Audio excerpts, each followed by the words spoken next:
He left politics in 2015, but is hoping to make his return in the U.S. Senate. Mike Rogers, one of the 3 Republican candidates looking to fill the vacancy left behind by Senator Debbie Stabenow. He earned an endorsement from Donald Trump, but is that enough to earn your votes?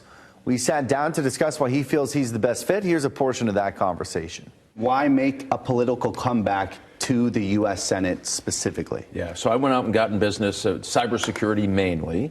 I have a cybersecurity expertise, so I've been working with small companies, try to make them bigger companies, to protect data, to protect your own personal network and business networks from Chinese hackers and Russian hackers and Iranian hackers.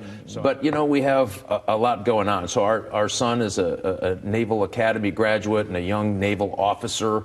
And I'm worried about, A, the state of the military and the absolute disaster that we see internationally. Then you look at all my family spread across Michigan here, having a hard time making their budget get the groceries you need by the end of the month.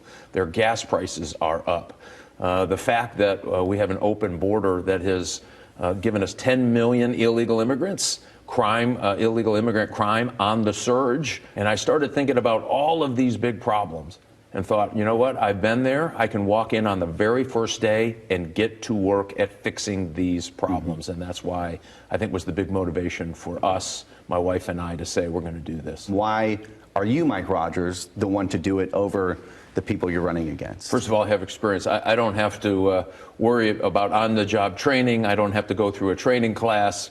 When I walk in that first day, I'm going to have the opportunity to work with colleagues that I've known from the past, build relationships that you absolutely have to do to get these big issues solved. And I showed in my time in the United States Congress back 9 years ago, I could do that. It's a lot of issues you bring up. How do you prioritize them?